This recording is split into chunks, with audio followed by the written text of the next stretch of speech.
Welcome to the FemiNinja Project. I am your host, Cheryl I Love, middle-aged ninja hiding in plain sight, dedicated to restoring human dignity one person at a time and helping you unleash your personal power. Discover that it's possible to look like a woman, act like a lady, move like a ninja, and think like a warrior. And remember, men are always welcome on the FemiNinja Project.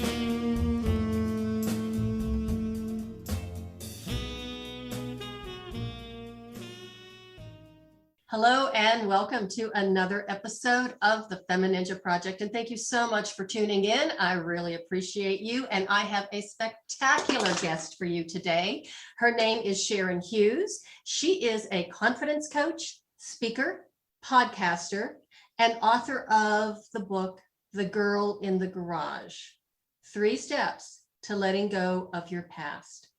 She is also a critical incident stress debriefer and manager, and hopefully she will tell us more about that, as well as a POST Certified Chaplain. And once again, she will share a lot of that information with us as well. But for right now, I just want to say, Sharon, thank you so much for being here and welcome to the show. I really appreciate it. Oh, thank you so much for inviting me. I'm thrilled to be with you today. Well, I'm so excited. I already, demonstrated how excited I was because I kind of threw my pen across the room. And that's how happy I am that you're here with me today. So you have an amazing story. It's interesting, that's for sure. Interesting is one way of putting it. But I think the courage and the strength and the spirit that you have shown in your life to recover from a really difficult beginning is really admirable. So I am just going to turn it over to you and have you tell us your story. Oh, well, thank you. Those are such lovely things to say. I guess I look back at that whole crazy mess now, and for some reason, I really consider it a gift. Now, 10 years ago, I wouldn't have said that. I would hear other people say, oh, everything I went through, it made me who I am, or, or it was a learning lesson, or it was a gift, or this and that. And I always thought, gosh, they're crazy. How could you think that?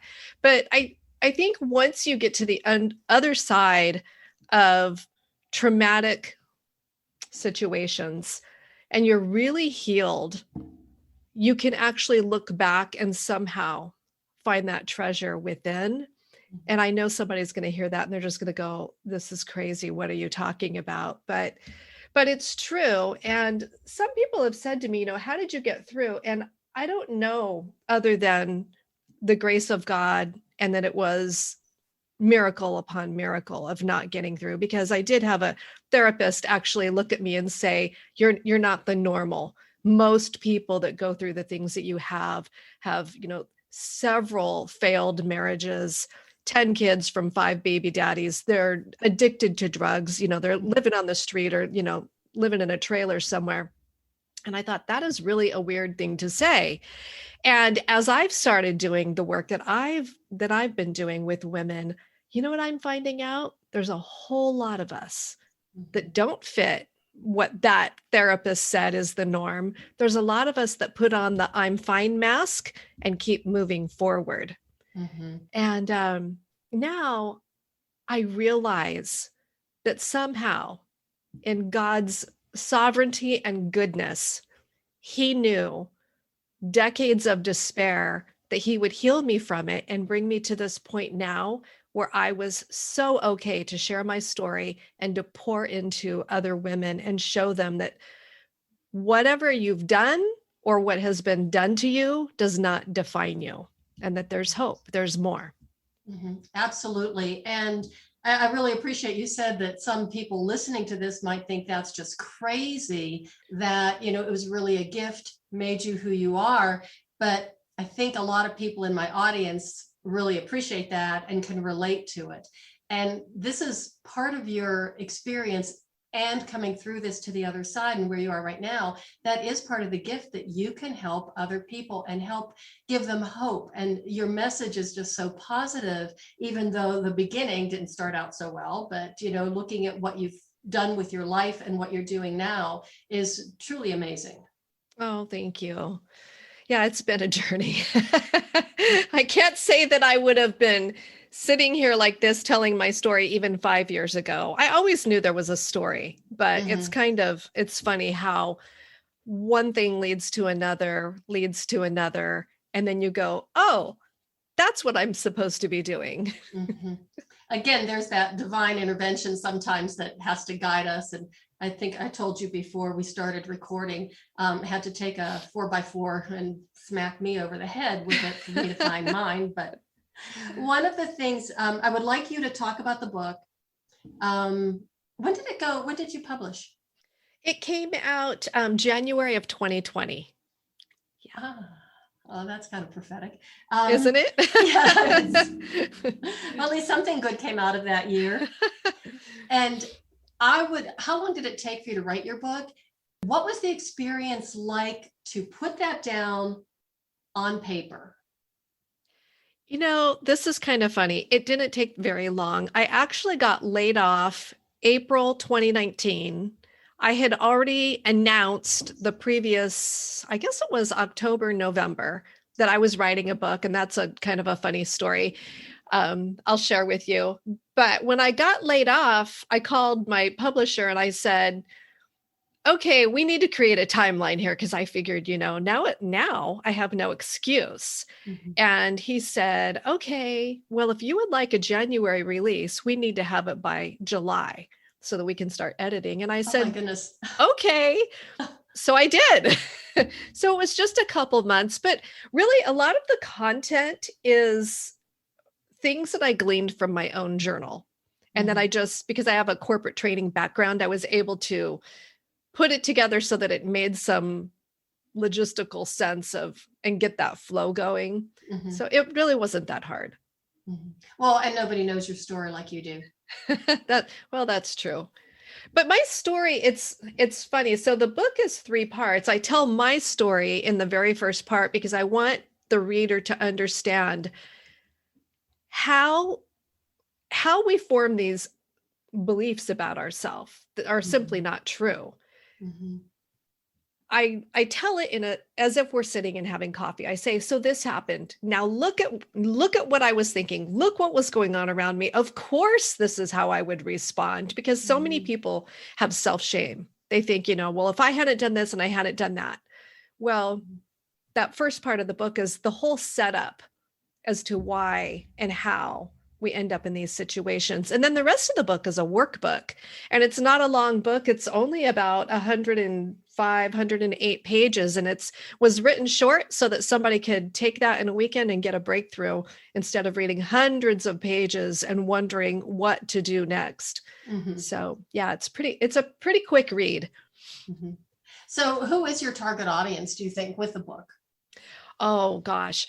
The target audience is really anyone that suffers with confidence and self-worth issues. So there's a really big difference between confidence and self-worth. Mhm. Confidence, which I believe is a skill set, you can Mhm. learn to be really good at something so that you feel more confident, like say playing the piano.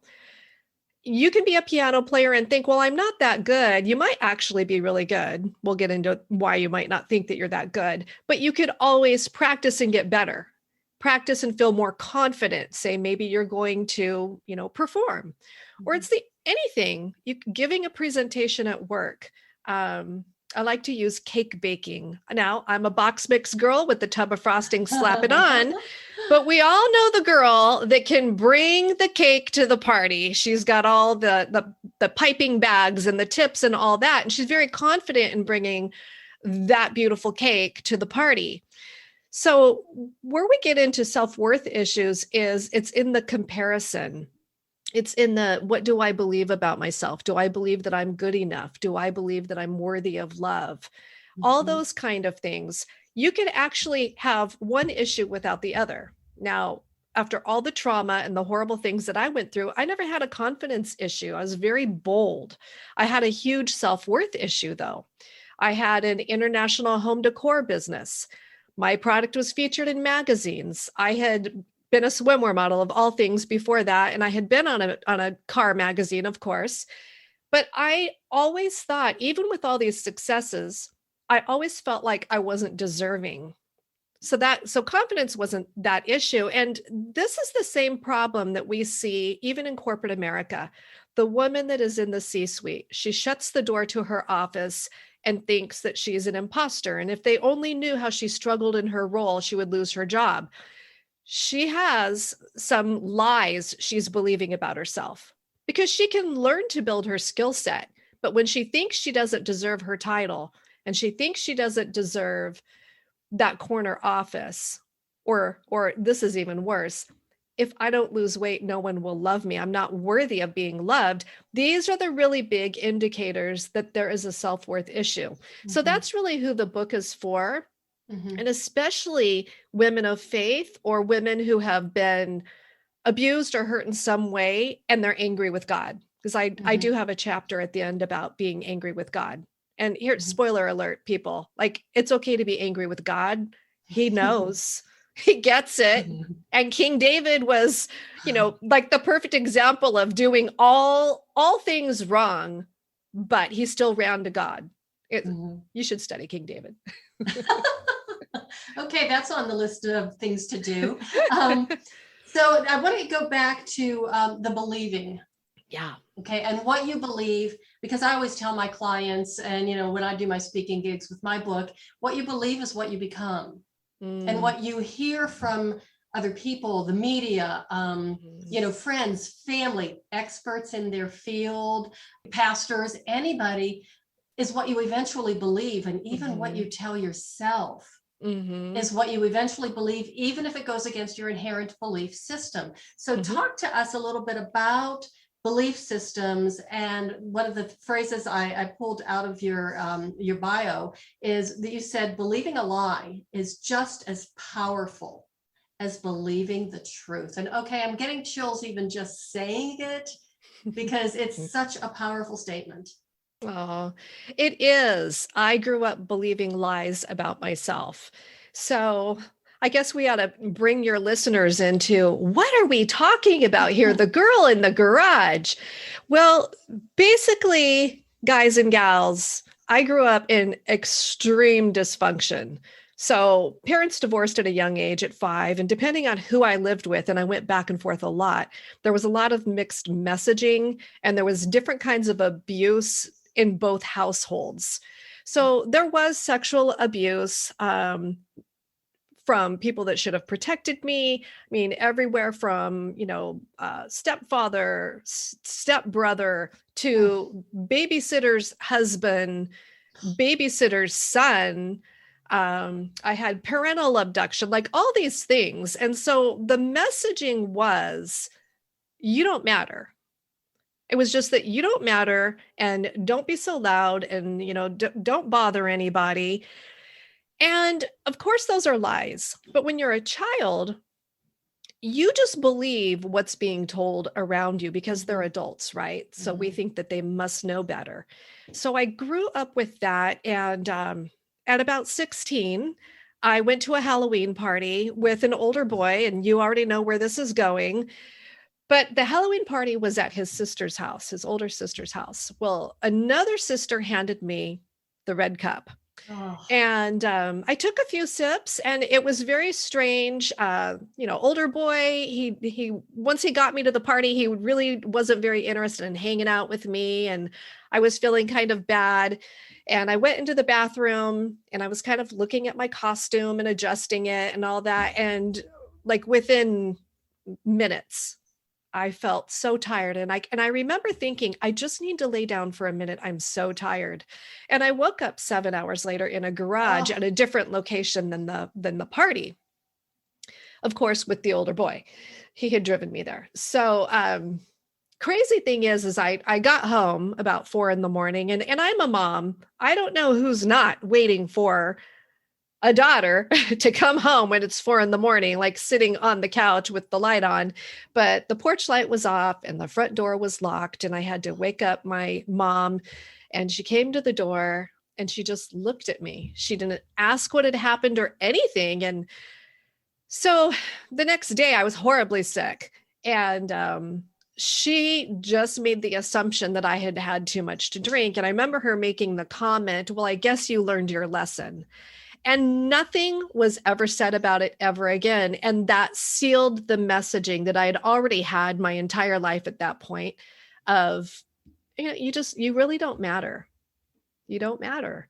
And I became suicidal. I tried to commit suicide and had no idea what I was doing. And thankfully now it didn't work. But that messaging was really combined with the messaging from the other adults growing up, was that I needed to compromise myself in order to be loved and accepted. Mm-hmm. And unfortunately, this is what a lot of people are going through, is compromising of your values in order to be accepted. Mm-hmm. So that just further set me up for bad relationships, big self-worth issues, and desperately looking to be loved. And when you're desperate to be loved, you end up with people that don't really love you. Yeah. It's like a giant magnet. They're just drawn in. Yeah, I can't help but wondering and ask, did anything happen to that older boy? I mean, or was this just like, okay, this is it, it's over, it's done, and let's forget about it and move on, nothing to see here? Yeah, that's exactly what it was. I never saw him again. Oh. Never told anybody. There was nobody to tell. So that's another issue that victims face, is there isn't someone safe to tell, or at least that's what they believe. I didn't have relatives or really close girlfriends that I could have gone to at that time. I had already been through so many horrible things, like my mother driving me, and my, at the time, boyfriend, he was 2 years ahead of me in high school, and he had just graduated, drove us to Vegas and demanded that, we get married. So I had already had like all these crazy things happen in my life, to where I was becoming the person that whatever you tell me to do, I just do it and I don't ask questions. Mm-hmm. And I know that sounds crazy. People will always ask, like, why didn't you run? Why didn't you do this? Why didn't you do that? When you have those belief patterns that start from when you are an itty bitty little child, that's ingrained in you.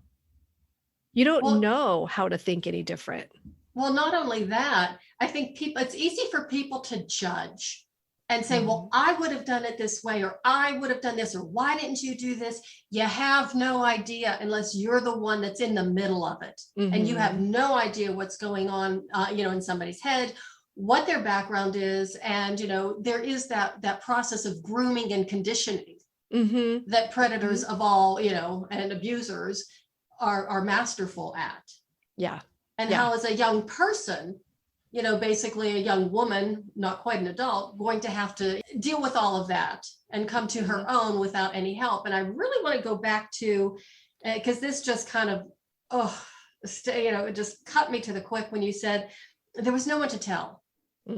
Yeah. And that's another reason why I do this show. And I really emphasize finding your voice and standing your ground, because so many times we are told to just shut up and go away. And even, with my personal experience that I'm not going to get into right now, but it was like a one-time thing, and I was incensed, and, I've got a very big mouth, and I wanted to tell everybody and, make sure that I got it reported and get some help for myself. And even people who are very, very close to me would say, that can't happen. That didn't happen. And finally, everybody in my inner circle and then my outer circle and everybody, and it was like, just shut me down. And that is a horrible sense of loneliness, betrayal, and not knowing where to go. It's so interesting. I was talking to a guy, this was a couple of years ago. I think it was one of the guys on my show. And this topic came up of how common it is that women are accosted. And he said, every woman knows a woman that has been assaulted, but no man knows an assailant. And I was like, boom. Isn't that something? Like, why is it the good old boys club? Why is it that there aren't more men rising up and calling other men out? Mhm. Like we see it some, but Mhm. not like we should. Right. That's so interesting because with me, when I finally got some validation, it was from the men. It was from, Wow. there were only a small group of them that that knew my story when I went to the dojo and when I was training, only a few of them. And it's like, oh, totally. We can see that men are pigs. And I think what happens with a lot of women don't want to admit that is a possibility because they don't want to face the reality that they could be that vulnerable. And where I was considered a very safe place. Wow, that's really interesting. Yes, I've definitely come across women that are keepers of the lies, and Yeah. they can't face the lies because they're part of the pattern. They're part of that pattern of believing all the lies and that you don't tell. And it's heartbreaking because it just goes on for generation after generation. Mm-hmm. So, I mean, do you have any ideas or tips or suggestions how we could break that cycle? Yes. Well, for somebody that needs somewhere to go, the world is different than it was in, gosh, when did that happen to me? In 1982, there was no Google. There just weren't hotlines and places to go like there are now. So Mm-hmm. now, if you need help, it just seems like everywhere from the Boys and Girls Club, which is in every major metropolitan area, to churches, to your police department has resources, social workers, Mm-hmm. somewhere they can point you so that you can get some care. And that a lot of them offer free counseling too. Mm-hmm. Mm-hmm. Yeah, we have an organization here in Denver. It's called RAP, Rape Awareness and Prevention. I think now they call it the Blue Bench. I don't know why they changed their name to that. But yeah, so that's actually who I finally reached out to a year and a half after it happened, when things just got really squirrely in my head. They do. It has a way of really playing with your mind. Oh, Trauma is so serious, and I didn't know that PTSD could take place from a variety of things. I always thought that was reserved for the guys that go off to war, the yeah. guys and gals that are over there serving. But no, you can have a PTSD effect from being in a car accident or observing a serious car Mm-hmm. accident. Mm-hmm. Yeah, there's a list. There's actually a very long list. I wish I had it in front of me, but maybe like your house catches on fire and Mm-hmm. running out and losing Yeah. everything can cause a trauma response. And Mm-hmm. it's important to mitigate that really quickly so that the PTSD doesn't really take hold.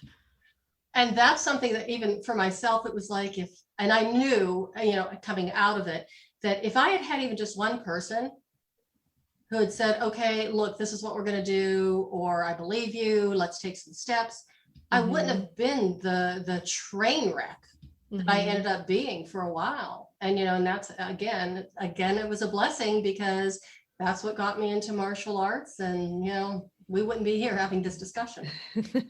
Yeah, isn't it funny looking back at what brings us to where we are. Mm-hmm. I really believe that the lessons that we learn, even the bad, hard lessons, that we are meant to share those through telling our stories. If we don't and we hoard that information to ourselves, I think it's a disservice to others. Mm-hmm. And I think it's really changing in this current environment. People are coming forward and telling those stories. And especially I meet so many people online, especially since we spent the last year and a half not going anywhere, meet a lot of people who are telling their stories and sharing their stories. And I think that is just a huge breakthrough. Because when I grew up, we didn't talk about anything. I mean, we did in our own family if it was just us. And, my mother was always very good about being very open about things. Having 5 girls, you kind of have to be, but not in society. You didn't talk about anything, I mean, even if somebody had cancer, you didn't say the word because it was like a dirty word. So when it came to things like abuse, that just wasn't part of the conversation. Yeah. Yeah, I can relate to that. You had to keep that persona up of who we are and what we do. Right. Yeah. Yeah, I can tell you another little story about that, but I'll wait until we're off air.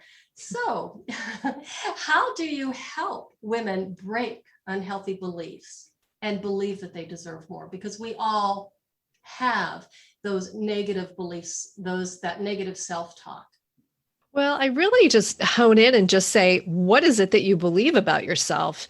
And it was kind of funny the way that came up. Gosh, we're in 2021. I want to say it was 2015. I was laying in bed. It was one morning and I was talking to God. And I remember just saying, I am not going to make it.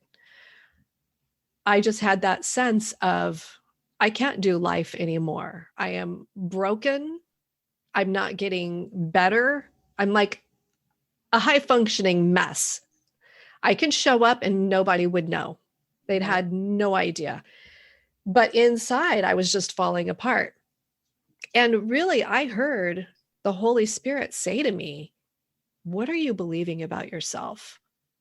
And it was like, well, this and this and this. It was like, you know, the list. And he said, is that true? And I really lost it because I thought, wow, what if all these things I've been believing isn't true? So it was right just about 2 years later, I started working in corporate training and I was given this amazing gift of creating any kind of training I wanted to this company of 500 people. And I thought, okay, I'm going to start asking people that are struggling in their roles, what do you believe about yourself? So I had this room full of men and women, all different ages. And I said, think of the thing that you've carried around your whole life, whether it was the coach that said you're not good enough, you won't make the team.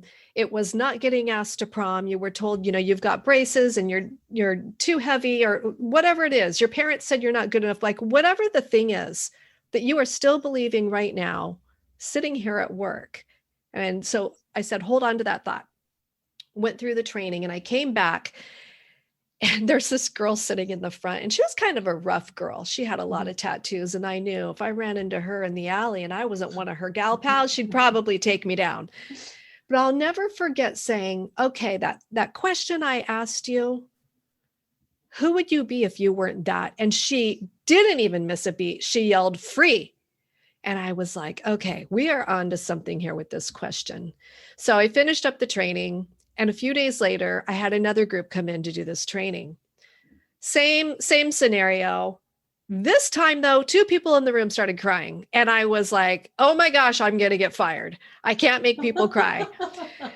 But one of the people that was crying was a guy, I would say he's about 37. And he came up to me afterwards and he says, I have not talked to my family in 10 years and I'm going to call them tonight. I know. And I just thought, oh my gosh. And he didn't tell me his story or what he had believed or anything about him, but I thought, this is insane.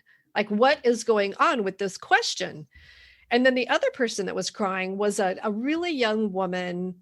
I think being at that company was her first job. She was crying so hard she had to leave the room. Oh. But I later got to talk to her and spend a little bit of time with her and just found out that she had been so beaten down by her mother of just that you're not good enough. You won't amount to anything. That she was like, she lived in this constant fear of making mistakes and being verbally abused. So really, so that's the long story behind your question. It's like, this is how I help. It's like, what are you believing about yourself? Mm-hmm. And then ask yourself, is this true? A lot of people don't know. They'll say, well, I've been told this my whole life. It must be, that I'm stupid. In fact, one of my clients told me the other day, she grew up with a brother constantly telling her how stupid she was. And she's probably mid-40s. She goes, when I got to college and I was doing really well, I thought, maybe I'm smart. No, I couldn't possibly be smart. She dumbed herself down. And I thought, wow, look at how these lies carry through. Mm-hmm. Yeah. I have to tell you, when you're telling the story about asking that question, in my head, I thought, I know where this is going. Half the room burst into tears. And I'm actually surprised that you only had 2 people in the second training that burst into tears. since you brought that up, I wonder if there was more and they just didn't let on. That's what I was thinking, that maybe they had enough of that corporate facade or that professional. Oh, trust me, I know that one. Hiding feelings. I tell people all the time, I have no feelings. I have no emotions. I'm like, ice maiden. So I'm sure that there were a lot of people that were able to contain themselves. And then once they were alone and, maybe in their car, in the bathroom, there are some floodgates that opened up. I'm sure of it. I hope so. I think we need that release. Crying is really good for you. I know some people get sick of crying. Like, I cry all the time, but it's good for you. It's the faucet to your heart. It cleanses. Oh, I like that. The faucet to your heart. You know what else is really cleansing is going to the dojo and beating people up. Boy, that feels so good. Makes you feel on top of the world. I love it. Well, I do have a Glock now. I guess I shouldn't say that on the show, but oh, that's okay. We won't tell anybody. Yeah. It feels great to go to the range. Well, I know so many women who did find like release in either taking kickboxing or, some self-defense or going to a shooting range. So whatever, you need to do to get some of that energy out, don't let it sit inside and fester, because that's not healthy at all. That's true. That's very true. So I would like for you to tell us a little bit about the critical incident stress debriefer and manager. I kind of can figure that out, as well as the POST Certified Chaplain. I want to hear about both of those facets, because I think that that's really important, not only in regards to the work that you do, but in regards to the kind of person that you are. Yeah, well, being a POST certified chaplain, for those that don't know the term, is POST stands for Police Officer Standard Training. So I just somehow I got this idea that I really wanted to be a chaplain. At the company I was doing corporate training at, there was we had corporate chaplains, and they were a service. It was before COVID happened. There was this trend and shifting of having chaplains as an asset that are contracted in to kind of assist HR and to give people an outlet when they feel like they've got stuff going on in their personal life. They have nowhere to go. So I knew some chaplains, and I kept thinking, I really want to be a chaplain. And the opportunity came up to go through a training with them. And when I started, they said, oh, we also offer critical incident stress debriefing, and you really should take that. And so that is used a lot with law enforcement, first responders. We watched a lot of videos of what they really go through, like the body cam type of stuff. With what's going on in the world right now, and I'm just going to say, I'll be really bold. You better thank your lucky stars that somebody's badging and getting up and showing up, because what they go through is shocking. And I was married to somebody in law enforcement, but I didn't know. That's a whole nother story. He kept everything very separate, and he really struggled because he felt like there wasn't anywhere to go. It's hard for law enforcement to share their human side quite often, because they are on all the time and they respond to such horrific situations.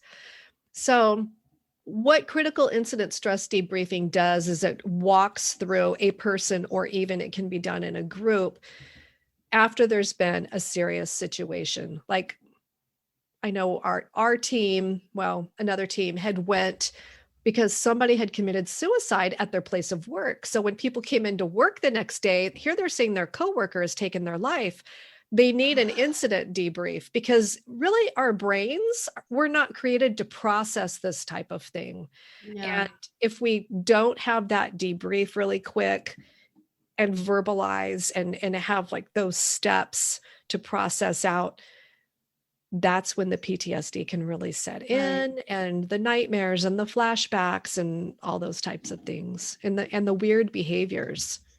So for somebody that has had a PTSD experience, if you've turned to something such as, we'll just say like alcohol or even prescription drugs, because you can't cope and maybe you need to sleep.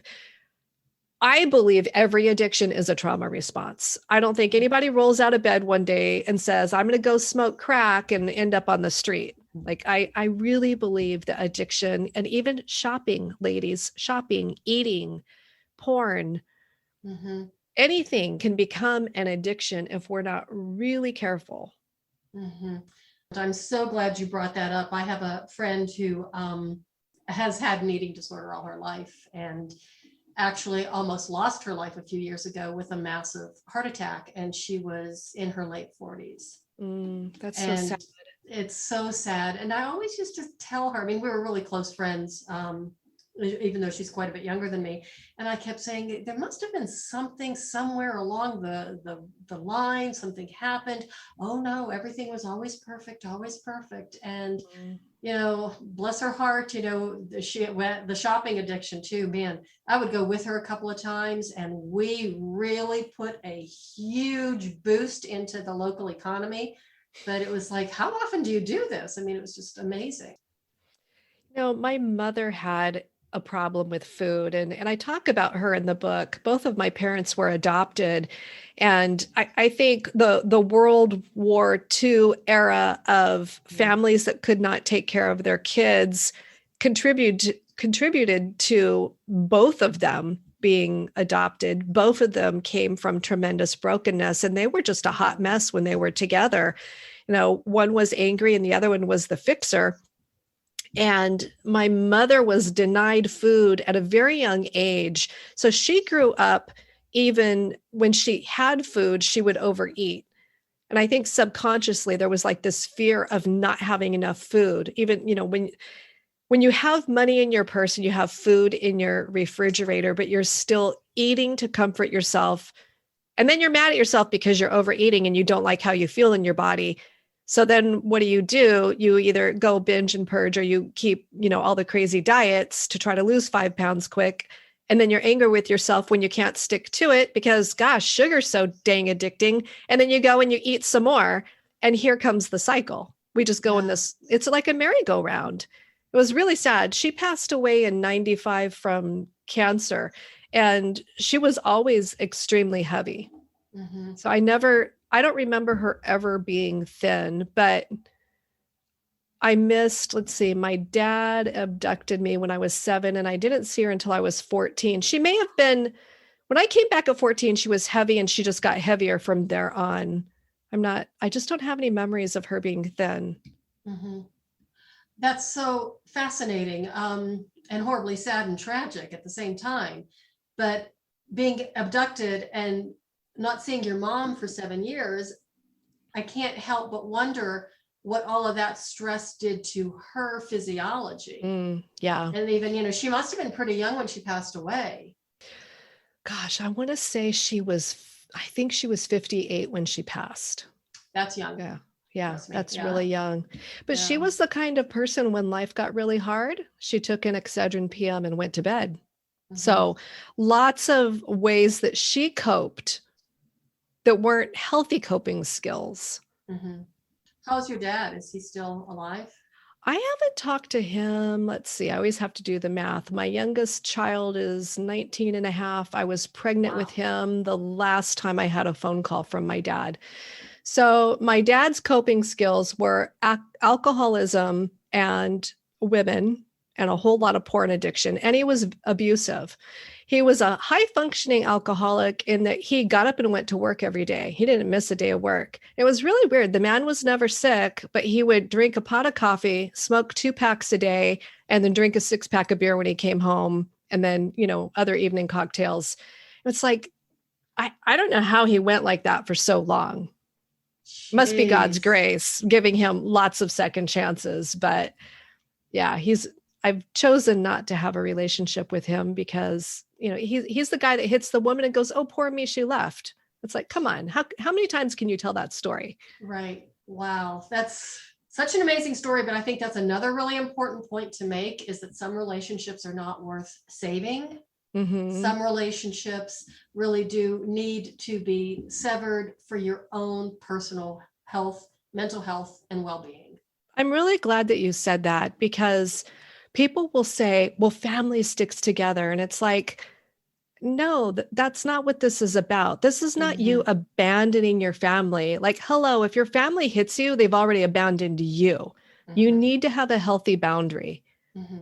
If you want to have a relationship with that person, you need to put some parameters on it. You can't constantly be the punching bag for abusers and then say, oh, it's all in the name of family. You're just perpetuating the situation. Like you're not going to heal. I'm a huge believer that you cannot heal in a toxic and abusive environment, that you need to be removed from it.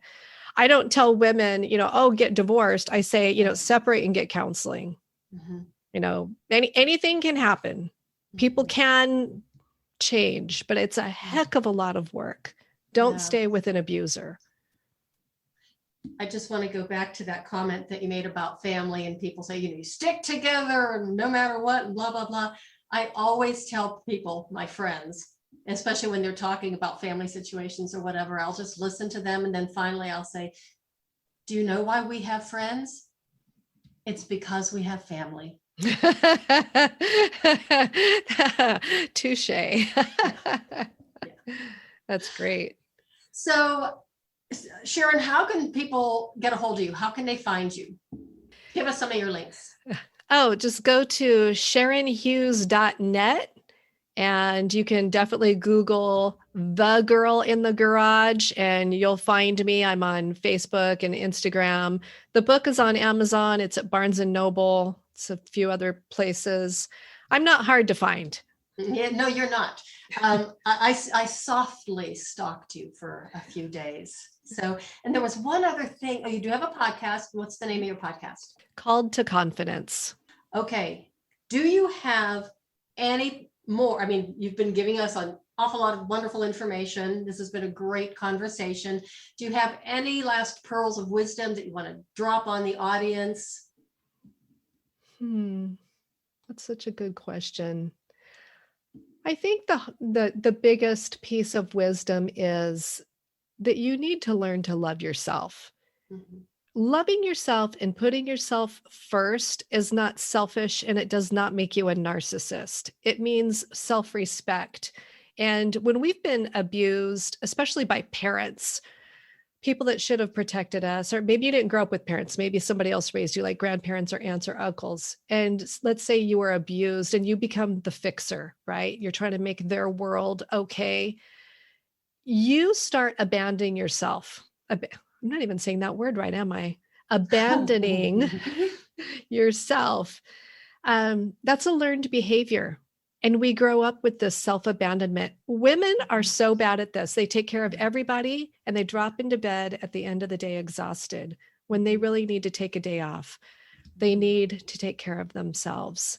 And when you start putting yourself first, some people in your world might not like it, but they need to get used to it. You need to take care of you. It's really important. Excellent. Thank you so much. And I do want to leave with what's the final question that I would like all of my listeners to ask themselves is, what is it that you believe about yourself? Did I get the question right? Yeah, you did. All you right. nailed it. Yeah, I think I'm going to start that every morning with my morning coffee. It's like, what do I believe about myself, especially today?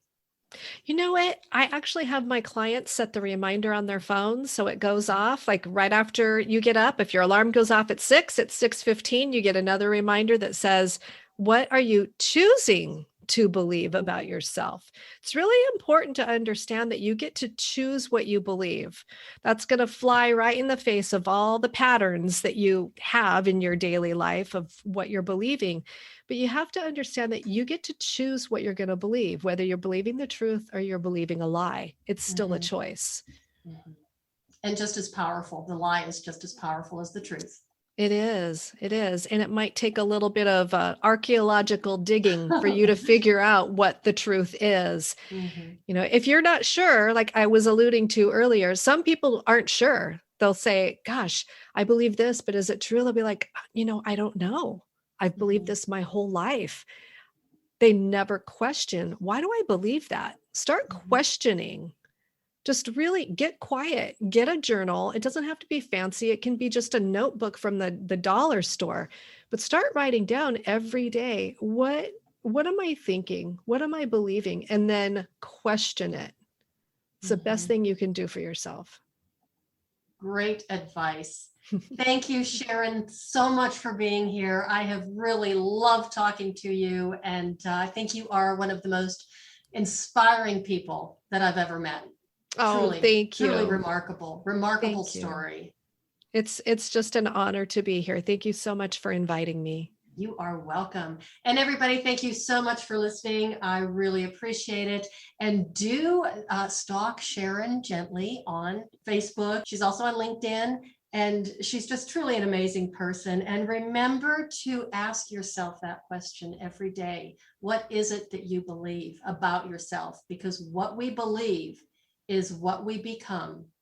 Even if it goes against our inherent belief system, what we tell ourselves is very important. And that is the way of the FemiNinja.